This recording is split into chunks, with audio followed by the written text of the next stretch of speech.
Hello, hello, hello. It's Lillian Reiki here from Parent Support Network, tuning in today with episode 30 of Parent Support Network TV.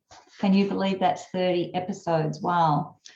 So today I'm going to piggyback off something I wrote yesterday. So I wrote like a newspaper article yesterday. You may have seen it on my various pages. DDD and DADD, common but not new alphabet disorders on the rise. So what's an alphabet disorder? Well, we've got the likes of, ADHD, ADD, ODD, PDD, OCD. Like this was a book that I actually, I did a seminar with this guy back in 2005. We actually presented together and he gave me his book. So yeah, all of these different alphabet conditions, and since 2005 I can guarantee there are a lot more around now as well. So this actually came up primarily because of the current course that I'm doing and the people who are participating in it, and also it's just some conversations I've had with pretty much mums who I guess are feeling not as supported as they would like to be from their male parenting partner. So whether that's somebody that they're actually actively relationshiping with or somebody that is a parenting partner outside of the home. So DDD and DADD, what do they mean? See if you can guess as we go. I'm just going to actually share a bit from this article and just to keep me on track. So common alphabet disorders on the rise. So back when our youngest son was in preschool, you probably have already heard this, but he was diagnosed with ADHD, ODD, and childhood depression. And I can tell you when we got that diagnosis, it was a real struggle. It was really, really challenging to cope with the change in our family dynamic. I was a teacher at the time. I'd gone back to part-time teaching. And of course, when I wasn't part-time teaching, I was full-time caring for my two boys, keeping in mind that when my youngest son was just first diagnosed, my eldest son was 7.5 years older, so he was in late primary school. So at that time, my husband owned his own electrical contracting business, which was a reasonably new enterprise. So of course, he was really busy. He was committed to making his business work. He was committed to providing for us and for his family, being the main breadwinner for the family.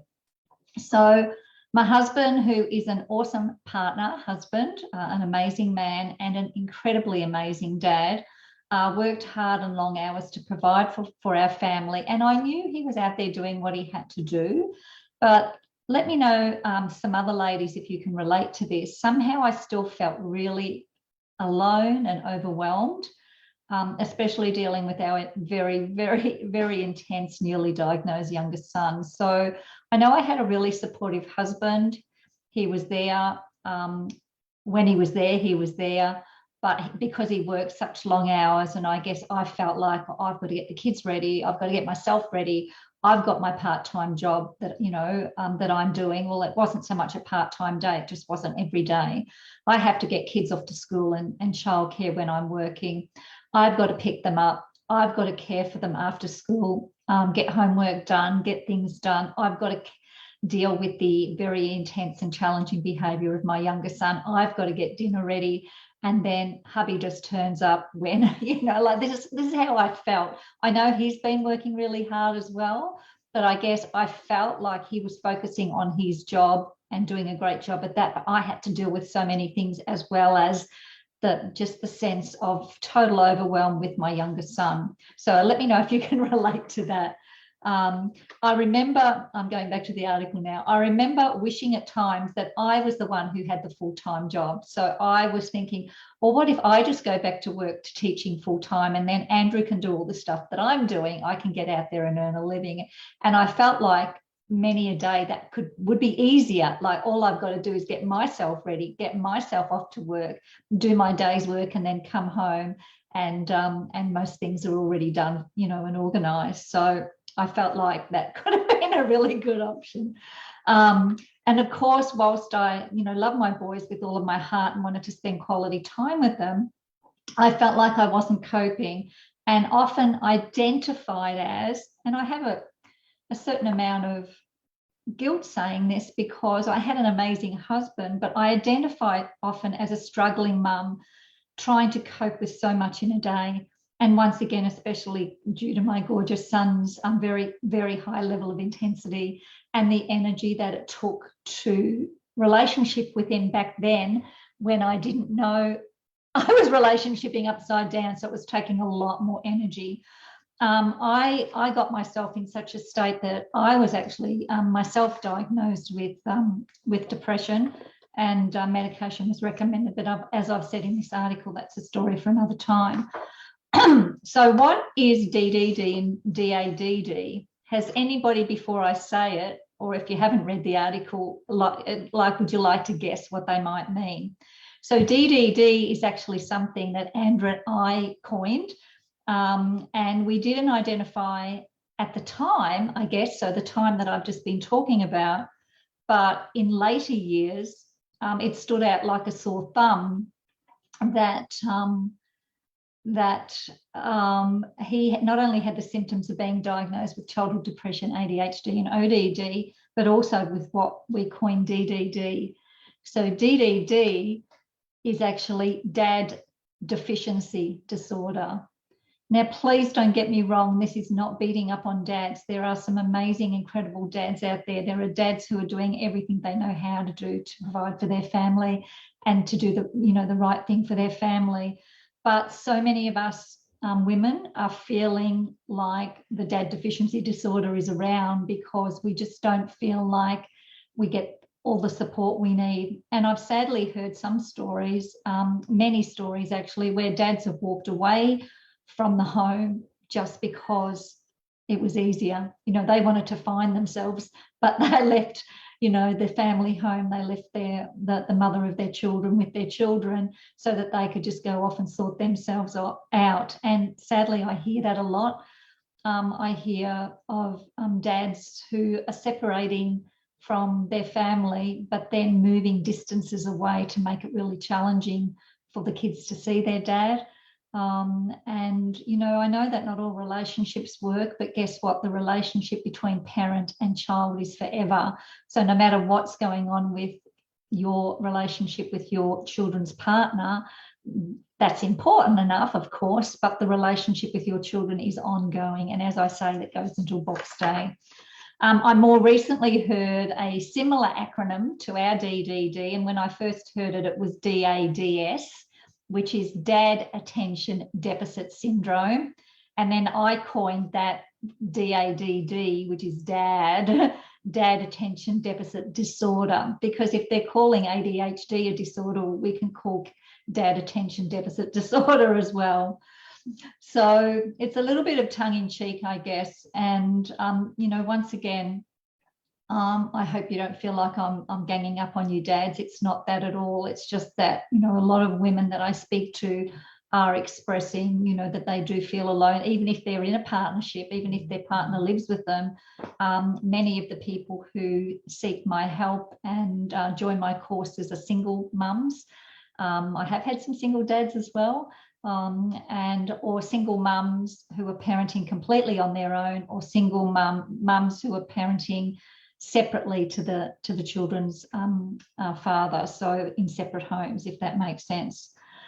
So let me continue on with the article. In my work as a parenting strategist over the last 25 plus years, I've seen much evidence of the negative effects on relationships in the home from dads being deficient in the time and energy they give to their children. Now, once again, this is not to judge dads, but it does appear that in several instances, this seems to be the case, as I hear it so often directly from the stressed and overwhelmed mums. So in saying that, of course, and I'll always stand by this, there are so many awesome, amazing dads out there who give much time and effort to their parenting and their relationship with their children and their partner, if that's applicable. In the parenting courses I conduct, I've had some very actively involved dads. I've actually had a couple of dads who have sought me out, but I do have to say the majority of cases it is the mums who seek out the course, and then some dads will join in. Other dads will do so a little bit more reluctantly. And then other dads are just like, no, I'm not interested. You can do it if you want to, type of thing. So there's all different sorts of scenarios. So yeah, in the parenting, yeah, I have some very actively involved dads, some of who are co-parenting in the home and some who are co-parenting separately outside the home. So in many instances, I have both mums and dads who identify when things go awry that they have neglected their relationships with their children and find themselves in sometimes sad and unfortunate situations where there is much resentment, and that can be resentment from either the children or the parents, disconnect, once again, that can come from both sides, and negativity all around. This is most often not due to neglect, and I do want to say that it's most often not due to neglect, however, to not having the right tools or the know-how to positively connect in relationship with their children from an early age. Now, we would think that would come naturally, wouldn't we?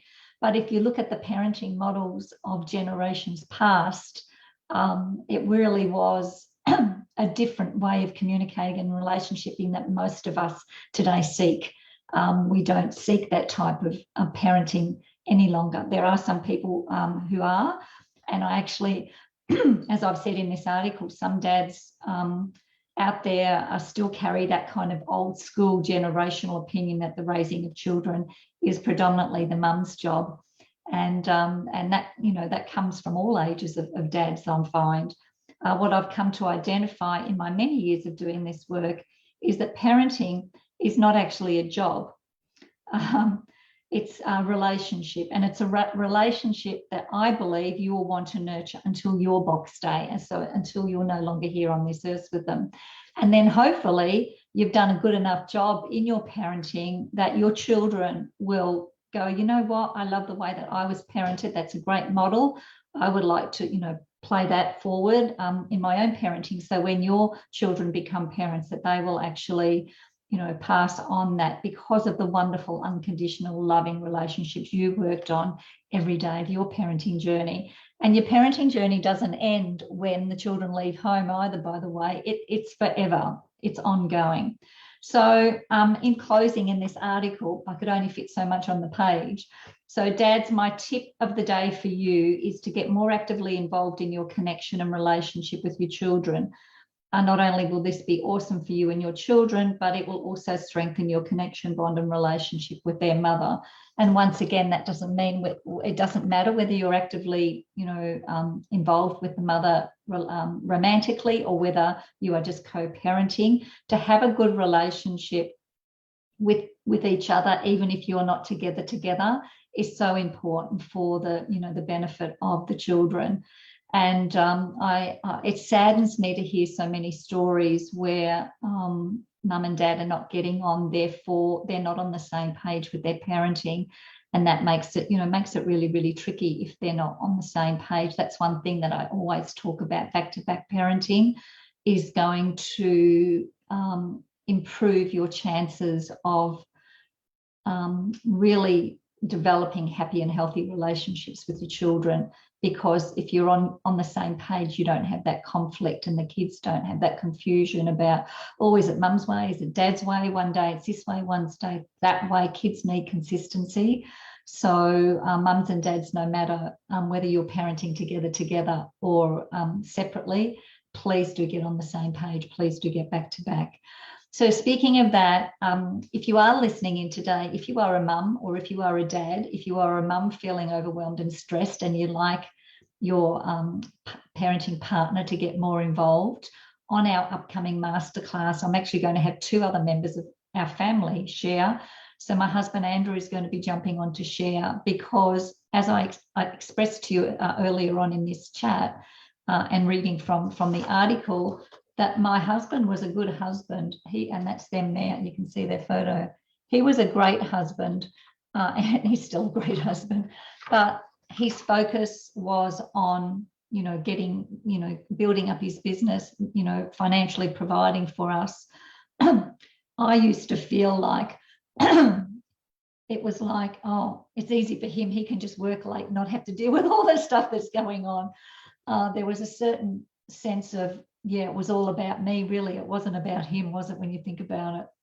But anyway, Andrew's going to be sharing on the upcoming masterclass, because what we learned when our son was a young teen from our parenting coach, Frank, completely transformed our relationships. And as you can see there, you know, it shows pretty clearly in that photo that they are really, you know, close.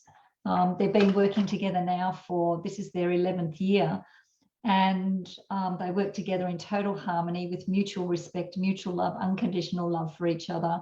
They not only work together all day in their electrical business, but they, you know, get together and help each other in the garage and out in the garden and do, you know, like they're very, very supportive of each other.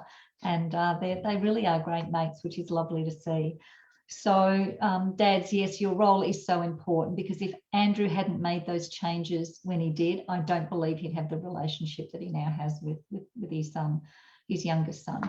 So please do come and join us. It's 1 week today, so next Wednesday evening, how to positively parent neurodiverse or intense children to improve behaviour and strengthen connections. And in saying that, if you don't have a neurodiverse or an intense child, you'll still learn so much from the masterclass. So come and join us regardless. It's really for anybody who is communicating and relationshiping with children, or actually anybody who's communicating and relationshiping full stop that wants to learn how to do it more positively. So Wednesday the 20th of July, 7:30 till 9 p.m. roughly, Queensland time.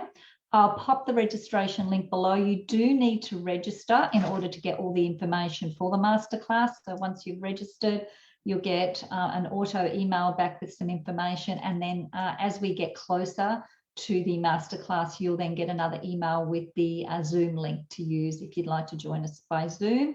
You'll also have the opportunity to join us directly from this page, Parent Support Network. So that's it from me today.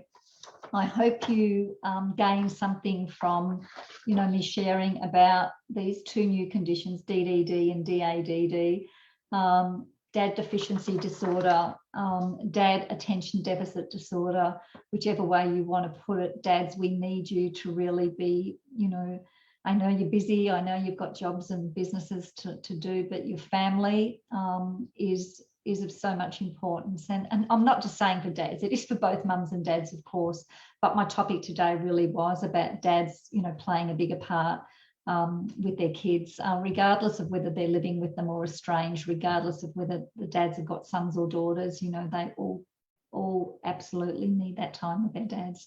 So thank you, thank you, thank you. Until next time, Lillian Reiki, parenting strategist from Parent Support Network, equipping parents to enjoy happy and healthy children and relationships on purpose.